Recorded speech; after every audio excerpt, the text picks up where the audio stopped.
Assalamualaikum teman-teman. Sebelumnya, perkenalkan nama aku Kurata Ayuni dengan NIM 1214020137 dari jurusan Komunikasi Penyiaran Islam UIN Sunan Gunung Jati, Bandung. Jadi pada kesempatan kali ini, aku ingin memenuhi tugas praktek ibadah yaitu dengan memaparkan materi-materi yang telah disampaikan oleh dosen pembimbing. Selamat menyimak. Pada kesempatan kali ini banyak banget nih yang mau aku bahas. Yang pertama tentang toharoh, kedua sholat wajib, ketiga sholat Jumat, keempat sholat sunnah, kelima doa-doa dalam surat, keenam hafalan surat-surat pendek, ketujuh pemulasaran jenazah, kedelapan saum wajib dan sunnah, kesembilan haji dan umroh. Pertama kita bahas tentang toharoh dulu ya. Toharoh artinya kesucian. Dibagi dua, ada najis dan hadas. Najis pada fisik juga ada dibagi tiga. Yang pertama ringan, kedua sedang, dan ketiga berat. Hadas itu hukumnya ada yang kecil, ada yang besar. Yang kecil bisa disucikan menggunakan wudhu, yang besar bisa disucikan menggunakan mandi. Namun jika keduanya tidak ada air, maka boleh menggunakan tayamum. Pengertian najis menurut bahasa yaitu kotoran, sedangkan menurut istilah yaitu sifat hukum suatu benda yang mengharuskan seseorang tercegah dari kebolehan melakukan sholat bila terkena. Hukum najis boleh menyentuh syarat ibadah, namun haram dimakan, haram buat istinja, dan haram diperjualbelikan. Pembagian najis ada tiga. Yang pertama, najis muhafafah atau najis yang ringan. Contohnya kencing bayi laki-laki. Yang kedua, najis mutawasitoh atau najis yang sedang. Contohnya darah, nanah, dan kotoran. Yang ketiga yaitu najis mughalazoh atau najis yang besar. Contohnya dari anjing dan babi. Kemudian pensucian najis. Najis itu dibagi dua, ada istihalah sama-sama. Jika kita terkenanya najis, maka yang harus kita lakukan adalah kita cuci, kita siram, bila masih kurang kita tambahkan air, bisa dikerik, dikeset, dilap dan dijemur sampai hilang warna, aroma, dan rasa. Selanjutnya ada wudhu. Wudhu yaitu menyucikan diri sebelum beribadah dengan tujuan menghilangkan hadas kecil. Rukun wudhu ada niat wudhu, kemudian membasuh wajah, membasuh kedua tangan sampai sikut, kemudian mengusap kepala, kemudian mengusap kedua kaki, dan terakhir tertib. Sedangkan sunnah wudhu yang pertama ada membaca basmalah, kemudian mencuci tangan, ketiga bersiwak, keempat kumur-kumur, kelima menghirup air ke hidung atau yang dinamakan istinsyak dan mengeluarkannya atau istinsar dan melakukannya berulang kali sampai 3 kali. Dan kita batal wudhu bila yang pertama keluar sesuatu dari kemaluan, kedua ketidur, ketiga hilang akal, keempat menyentuh kemaluan, dan kelima menyentuh lawan jenis. Pada setiap gerakan wudhu juga ia memiliki doanya masing-masing. Contohnya doa niat wudhu yaitu nawaitul wudhu alirofil hadasi ashgori fadli lillahi ta'ala. Begitu juga dengan saat kita membasuh telapak tangan, berkumur dan membasuh hidung, membasuh wajah, membasuh tangan kanan, membasuh tangan kiri, membasuh kedua telinga, membasuh kaki kanan, membasuh kaki kiri, dan doa selesai wudhu. Semua itu memiliki doanya masing-masing. Kemudian kita disyariatkan untuk wudhu juga selain untuk sholat. Kita juga disyariatkan saat akan menyentuh mushaf, khutbah Jumat, atau tawaf. Kita juga lebih baik berwudhu dulu. Selanjutnya ada mandi janabah. Yang pertama ada pengertian menurut bahasa Arab. Mandi berasal dari al-ghuslu, yang artinya mengalirkan air kepada sesuatu. Sedangkan menurut istilah al-ghuslu adalah menuangkan air ke semua bagian badan dengan tata cara yang khusus bertujuan untuk membersihkan hadas besar. Rukun mandi wajib yang pertama harus ada niat, entah itu niat mengangkat hadas besar, niat setelah berhubungan intim, atau niat mandi wajib setelah nifas dan haid. Setelah niat, dilanjutkan dengan membasuh seluruh anggota badan yang zahir, dan rambut harus dalam kondisi yang terurai, dan yang terakhir memberikan wewangian bagi wanita setelah haid. Selanjutnya yaitu tentang tayamum. Pengertian tayamum. Tayamum adalah bersuci dari hadas kecil atau besar tanpa menggunakan media air, tetapi menggunakan pasir atau debu. Tayamum memiliki syarat, bisa dilakukan jika memenuhi salah satu syarat dari 3 syarat tersebut. Yang pertama, ketiadaan air, yaitu secara kasat mata, misalnya seperti dalam keadaan berpergian dan benar-benar tidak ada air. Sedangkan secara syara, air hanya mencukupi untuk kebutuhan minum saja, sehingga tidak bisa dipakai untuk wudhu. Kedua, jauhnya tempat untuk memperoleh air yang diperkirakan sekitar 2,5 km untuk bisa mendapatkannya. Ketiga, sulitnya menggunakan air secara kasat mata. Air fisik memang dekat, namun tidak bisa dijangkau karena beberapa hal, misalnya adanya musuh, binatang buas, dan lain-lain. Sedangkan secara syara, contohnya karena khawatir akan datangnya bahaya, maka dibolehkanlah tayamum. Selanjutnya ada tata cara tayamum. Yang pertama, siapkan tanah atau debu yang bersih. Kedua, menghadap kiblat.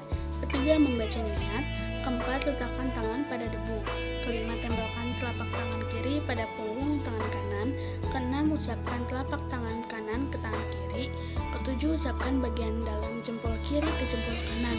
Dan yang terakhir, pertemukan kedua telapak tangan dan usap-usap di antara jari-jarinya. Kemudian yang dapat membatalkan tayamum, yang pertama, jika kita menemukan air. Kedua, bisa menggunakan air. Ketiga, apabila murtad. Keempat, hilang akal. Kelima, tidur. Keenam, buang air kecil atau besar. Ketujuh, kentut. Dan yang terakhir, apabila haid. Selanjutnya, sholat. Sholat menurut bahasa artinya doa, sedangkan menurut istilah, sholat dimulai dengan takbiratul ihram dan diakhiri dengan bacaan salam. Waktu sholat terdapat di Quran Surat An-Nisa ayat 103. Rukun sholat, yang pertama ada niat, kemudian berdiri, lalu takbiratul ihram, lalu membaca Al-Fatihah, kemudian ruku, sujud, duduk di antara dua sujud, duduk tahiyat akhir, kemudian sholawat, kemudian salam, dan terakhir tertib. Syarat imam, yang pertama yaitu yang paling fasih, yang kedua paling paham fikih, yang ketiga paling mengerti ilmu tentang sholat, yang keempat sah sholatnya, kemudian diridhoi oleh makmumnya, kemudian imamnya imam rawatib, lalu banyak hafalannya, bukan wanita, namun jika semuanya wanita maka diperbolehkan wanita menjadi imam. Selanjutnya ada sholat sunnah, yaitu ada yang pertama sholat dalam perjalanan atau sholat safar. Yang pertama qashar, yaitu yang tadinya 4 rakaat menjadi 2 rakaat. Kemudian jama', yaitu zuhur digabungkan dengan asar, maghrib digabungkan dengan isya. Syarat sholat qashar yang pertama, niatnya safar, bukan untuk maksiat, minimal berjarak 89 km, tidak bermakmum kepada yang mukim di sana. Kelima, niat qashar tiap sholat. Selanjutnya, tata cara sholat jamak takhir. Yang pertama, niat jamak takhir zuhur dan asar. Lalu takbiratul ihram, kemudian melaksanakan sholat zuhur 4 rakaat dan dilanjutkan dengan sholat asar 4 rakaat. Selanjutnya tentang saum. Saum menurut bahasa Arab, kata saum atau syam diartikan dengan imsak, yang berarti menahan. Di dalam Al-Quran, kata saum menunjukkan makna yang lebih umum ketimbang saum, yang justru sering digunakan untuk menunjukkan makna yang lebih khusus, yaitu berpuasa dengan menahan makan dan minum. Hukum puasa yaitu fardu ain atau wajib, dijelaskan dalam Quran Surat Al-Baqarah ayat 183. Syarat wajibnya yang pertama sehat, tidak sakit, kemudian suci dari hadas dan najis, lalu Islam, balik, berakal, mukim, tidak sedang safar, dan mampu berpuasa. Sedangkan syarat sahnya yang pertama, Islam, tamis, berakal, suci dari haid dan najis, masuk waktu puasa, yang terakhir harus dengan niat. Macam-macam puasa ada banyak. Yang pertama ada puasa Ramadan, puasa Nazar, puasa Kifarat, puasa Syawal, puasa Arafah, puasa Tarwiyah, puasa Daud, puasa Ayyamul Bid, puasa Asyura, puasa Syaban, dan terakhir puasa Senin Kamis. Rukun puasa yang pertama ada niat, dan yang kedua yaitu menahan diri. Kemudian hal-hal yang membatalkan puasa, yang pertama jika muntah disengaja, kedua berhubungan intim, ketiga keluar air mani, keempat haid dan nifas, kelima sengaja memasukkan benda ke dalam lubang tubuh, kemudian hilang akal, kemudian murtad, dan yang terakhir jika makan dan minum. Kemudian doa niat puasa yaitu nawaitu soma godin an ada ifad syahri ramadana hadihi sanati lillahi ta'ala. Ini artinya, saya niat berpuasa esok hari untuk menunaikan kewajiban di bulan Ramadan tahun ini karena Allah Ta'ala. Sedangkan doa buka puasa yaitu Allahumma laka sumtu wa bika amantu wa ala rizika aftartu birahmatika ya arhamar rahimin. Yang artinya, ya Allah, karenamu aku berpuasa, denganmu aku beriman, kepadamu aku berserah, dan dengan rezekimu aku berbuka. Dengan rahmatmu ya Allah, Tuhan Maha Pengasih. Selanjutnya ada zakat. Zakat berasal dari kata zaka yang artinya suci, baik, berkah, tumbuh, dan berkembang. Sedangkan menurut bahasa artinya tumbuh, berkembang, dan subur. Sedangkan istilah artinya sejumlah harta tertentu yang diwajibkan Allah untuk dikeluarkan diberikan kepada sesuai syariat Islam. Hukum zakat itu wajib bagi yang mampu, dijelaskan dalam Quran Surat At-Taubah ayat 60, 71, dan 103. Penerima zakat ada fakir, miskin, amil, mualaf, hamba sahaya, orang yang berutang, sabilillah, dan ibnu sabil. Selanjutnya ada syarat zakat. Yang pertama, harta tersebut harus halal dan diperoleh dengan cara yang halal pula. Kedua, harta dimiliki penuh oleh pemiliknya. Ketiga, harta yang dapat berkembang. Keempat, harta tersebut telah mencapai nisab sesuai dengan jenis hartanya. Kelima, harta tersebut melewati haul. Keenam, pemilik harta tidak memiliki hutang jangka pendek yang harus dilunasi. Kemudian jenis zakat ada banyak. Yang pertama, zakat fitrah yang dibayarkan pada saat bulan Ramadan dengan ketentuan 2,5 kg atau 3,5 liter makanan pokok. Selanjutnya ada zakat mal, yaitu zakat penghasilan dengan ketentuan 2,5% dari penghasilan. Lalu ada emas dan perak, yaitu 2,5% dari nilai emas tersebut. Selanjutnya ada zakat binatang ternak.